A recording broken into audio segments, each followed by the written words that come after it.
Сәлеметсіздер ме, құрметті оқушылар? Бүгін Рим империясының гүлденуі бөлімі бойынша Спартак көтерілісі ежелгі Римдегі құлдықты қалай сипаттайды тақырыбын оқып үйренеміз. Бүгінгі сабақта ежелгі дүниедегі құлдықтың ерекшеліктерін анықтаймыз. Және ежелгі Римдегі Спартак көтерілісін сипаттап, себептерін анықтаймыз. Жаңа сабаққа кіріспес бұрын өткен сабақты пысықтап бекітіп алайық. Ол үшін төмендегі пирамида әдісі бойынша тапсырма орындаймыз. Рим қоғамының мүшелерін қоғамдағы орны мен құқықтарына қарай орналастырыңыз. Тапсырманы орындау үшін көмекші сөздерді пайдаланамыз.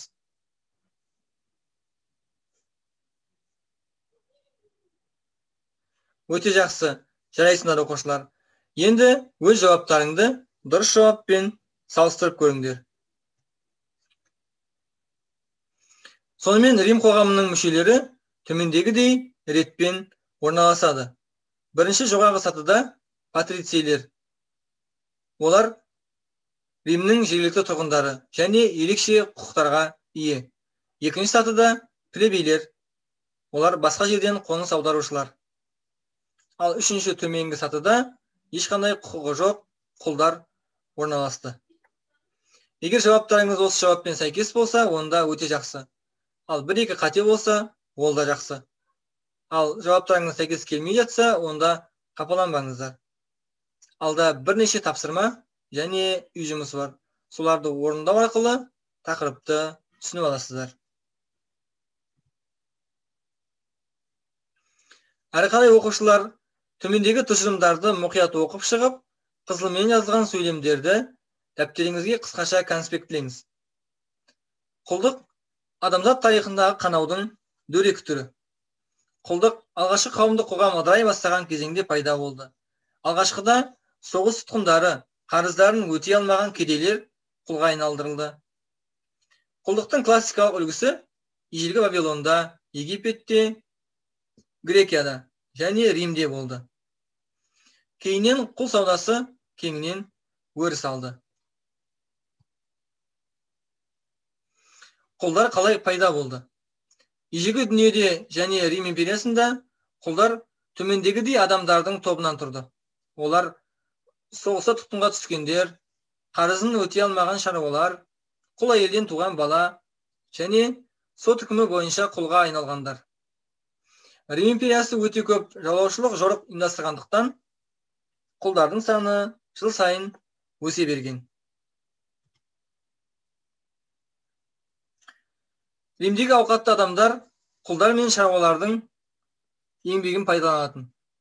Шаруаға еңбегі үшін ақы төлесе, құлдарды 400-500 күміс теңгеге сатып алатын еді. Ауқаттылар үшін құлдың еңбегі тиімді болды. Сонымен қатар Рим құқығы бойынша құлдар нон персона болып саналды. Яғни құл адам емес, зат деп есептелінді. Римдегі құлдар аса ауыр жұмыс істеді.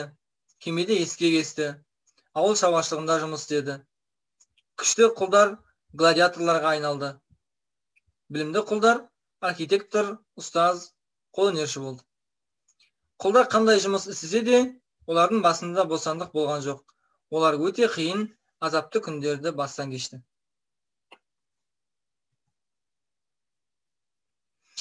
Рим қоғамындағы құлдардың бір түрі гладиаторлар. Гладиаторлар ежелгі Римде құлдықтан босау үшін арнайы алаңдарда халық алдында шайқасатын жауынгер құлдар. Римнің халқы осындай алаңдарда гладиаторлардың шайқасын тамашалағанды жақсы көретін еді. Келесі көріп отырғандарыңыз Рим тарихында орны ерекше Спартак батыр. Спартак Римдегі аса қуатты гладиатор құлдардың көтерілісін басқарған. Ол Капуя қаласындағы түрме мектепте гладиатор болып жаттықты. Мектеп түрмелерінің жағдайы адам төзгісіз ауыр болды. Спартак көтерілісі біздің заманымыздан бұрынғы 74-71 жылдары болды. Көтеріліс алғашында оңтүстік Италияны, кейін бүкіл елді қамтыды. Құлдар адам төзгісіз ауыр жағдайда өмір сүрді. құлдардың қолдаушысы болған жоқ. Тіпті Римдегі саяси мәселелерді шешетін халық трибундары құлдықтың болғанын жақтап қалады. Құлдардың болашағы жоқ болды, және оларды қожайындары кез келген уақытта өлтіре алатын еді.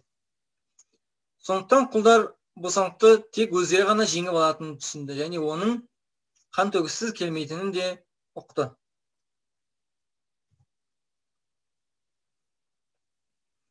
Біздің заманымыздан бұрын 74 жылы Капуя қаласындағы түрмеден бір топ гладиаторлар қашып шықты. Олар Везувий тауына жасырынды. Рим әскері оларды қоршауға алса да, гладиаторлар қоршаудан шыға білді. Көтерілісшілерді Спартакпен бірге Крикс те басқарды. Спартак құлдарды Италиядан шығаруды ойласа, Крикс Римге қарсы соғысуды қалады. Нәтижесінде Римге қарсы аттанған Крикс жеңілді, ал Спартак Альпі тауына барып күш жинап, Рим әскеріне тойтарыс берді. Италияның барлық жеріндегі құлдардың басын қосқан Спартак Сицилия аралына өтуге күш салды. Спартакқа қарсы Крас пен Помпей бастаған қолбасшылар жіберілді. Шешуші шайқаста Спартак ауыр жараланып қаза тапты.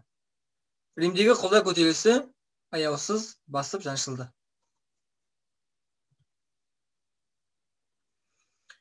Келесі картадан Спартак көтерілісі туралы мәліметтерді көре аласыздар.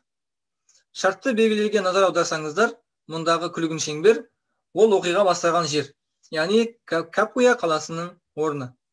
Жасыл шеңбер Везувий тауындағы құлдар лагері. Қызыл нұсқағыш құлдардың қозғалу бағытын көрсетеді. Ал қара нұсқағыш Рим әскерінің қозғалу бағытын көрсетеді. Қара нүкте соңғы шайқас болған жер.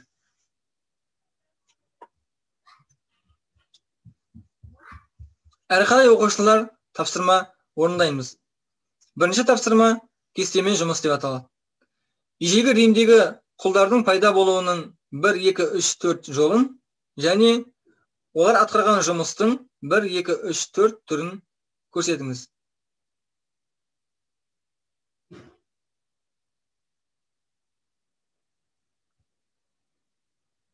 Өте жақсы. Жарайсыңдар оқушылар. Енді өз жауаптарыңды дұрыс жауаппен тексеріп көріңдер.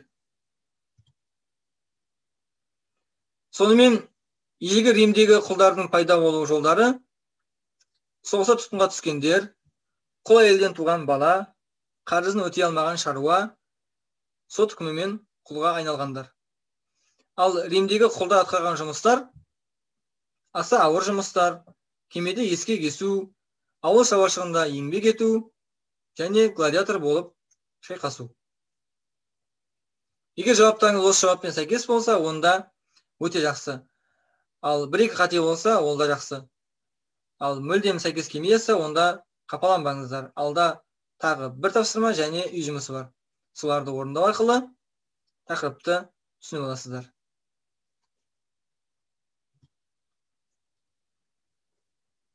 Екінші тапсырма балық қаңқасы деп аталады. Спартак көтерілісінің себептерін анықтаңыз. Өз ойыңызбен қорытынды жасаңыз. Тапсырманы орындау үшін неліктен құлдар жеңілетінін білсе де көтеріліске шықты және Спартак пен Крикстің қайсысы дұрыс жасады деп ойлайсың деген сұрақтарға жауап іздеңіздер. Және құлдардың жеңілетінін біле тұра көтеріліске шығу себептерін анықтаңыздар.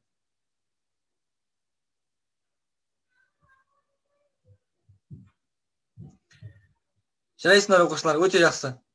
Енді өз жауаптарыңды дұрыс жауаппен тексеріп көріңіздер. Сонымен, құлдардың жеңілетінін біле тұрса да көтеріліске шығу себебі олардың өте қиын әлеуметтік жағдайы және құқықтық теңсіздігінен туындаған болып табылады. Құлдардың қолдаушылары болған жоқ. Халық трибундары құлдықты жақтауды тоқтатпады және қалады. Олар зат сияқты бағаланып сатылды. Құлдар бостандықты өздері ғана жеңіп алатынын түсінді және оның қан төгіссіз келмейтінін де ұқты. Құлдар адам төзгісіз жағдайда өмір сүрді. Құлдардың болашағы жоқ болды және оларды қожайыны кез келген уақытта өлтіре алатын еді. Ал енді қорытынды. Крикс пен Спартак екіге бөлінбей бірге болғанда көтеріліс әлдеқайда табанды болып белгілі бір мақсатқа жетеді. Егер қорытынды сөздеріңіз бұдан өзгеше болса, оны да өте жақсы деп бағалаймыз.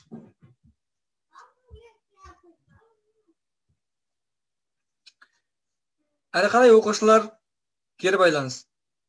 Яғни, бүгінгі сабақтағы іс-әрекетіңізді бағдаршамның түстері арқылы бағалаңыз. Қызыл түс, мен ештеңе түсінбедім. Сары түс, менің сұрақтарым бар. Ал жасыл түс, бәрін жақсы түсіндім. Үйге тапсырма. Төмендегі тапсырмалар арасынан өзіңіз қалаған тапсырманы орындаңыз. Спартак көтерілісінің хронологиялық тізбегін жасаңыз. Көтеріліс басшысы ретінде өз сөзіңмен әңгіме құрастырыңыз. Спартак көтерілісі немесе Римдегі құлдық жайлы сурет салыңыз.